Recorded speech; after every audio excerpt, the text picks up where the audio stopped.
All right, let's talk about something I think a lot of us have felt. Have you ever poured your heart and soul into a project? Your time, your skills, maybe even just a game changing idea, and thought, man, I wish I could get a real piece of this if it takes off? Well, today we're diving into a system that's trying to make that happen. It goes way beyond old school company shares. It's called the Supa system, and honestly, it might just flip how we think about ownership on its head. So, here's the plan for this explainer. We're going to start with what the Supa system actually is. Then, we'll get right into the main event, the Supa share. We'll look at the difference between virtual and blockchain tokens, the two ways you can actually get your hands on them, and then wrap up with the all-important rules of the game. Sound good? Let's go. Okay, so first up, what is the Supa system? Really, it's all about a new way to value contribution. At its core, it's trying to solve a really old problem, right? How do you put a real value on all the different things that make a project successful? We're not just talking about cash, but all the work, the ideas, the effort. And this quote really sums up the mission. The whole idea is to empower everyone to turn their work, or even IOUs and expenses, into something like equity. But, and this is the key part, without all the headaches you normally get with traditional investments. So whether you're a developer, a supplier, or you just lent the project some cash, the goal is to give you a real, tangible stake. So how does it actually work? Well, it's a pretty straightforward three-step process. First, you register what you've done, the work, the debt, the expense, whatever. Then that contribution gets validated, just to make sure it's all legit. And finally, boom, it's converted into shares. Sounds simple, right?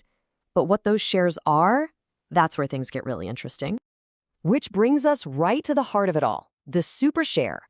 This is the core concept we need to understand. We're talking about owning a piece of the future here. And I'll tell you right now, this is not your grandpa's stock certificate. It's a completely different way of looking at what it means to have a stake in something. Okay, let's be super clear on this. A Supa share is a token, and that token represents a share of a project's future earnings. This is absolutely crucial. It is not traditional equity. You don't own a piece of the company itself. Think of it this way. Instead of owning a brick in the building, you own a right to a percentage of the rent that building collects down the road. It's a claim on potential future income. That distinction is everything.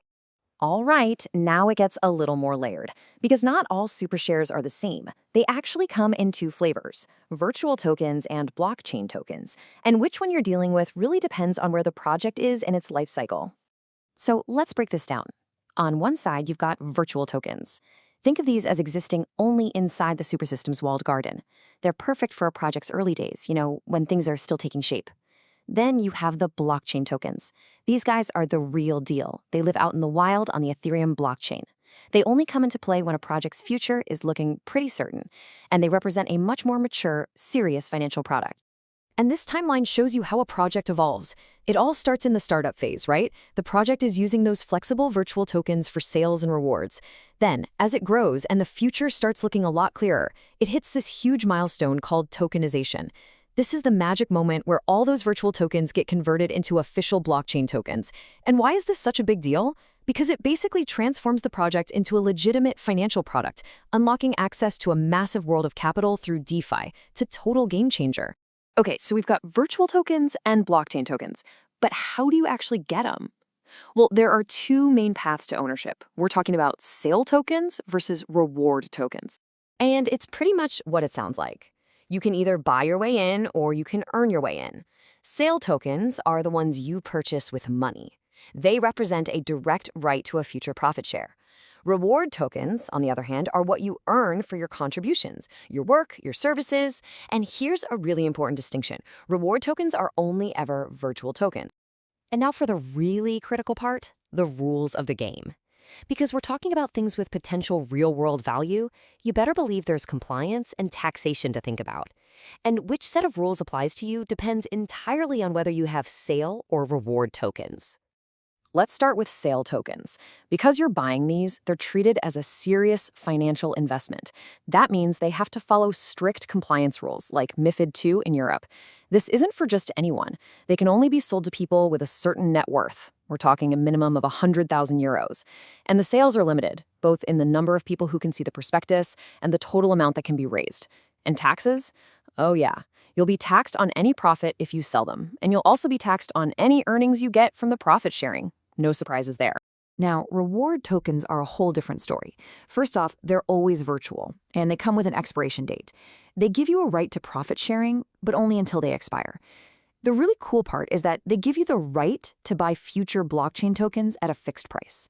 But, and this is a huge but, that only happens if the project gets tokenized before your reward tokens expire.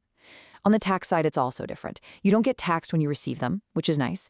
The taxman only comes knocking if they actually start generating income or if you successfully convert them into those valuable blockchain tokens. And this is the one thing you absolutely have to remember about reward tokens. They can expire worthless. Let me say that again. They can expire and be worth nothing. They are a bet on the project's future. If that project never makes it to the tokenization stage before your tokens expire, then all that potential value just vanishes. It is the classic high-risk, high-reward scenario for contributing your work instead of cash. So all of this really brings us to one big, thought-provoking question.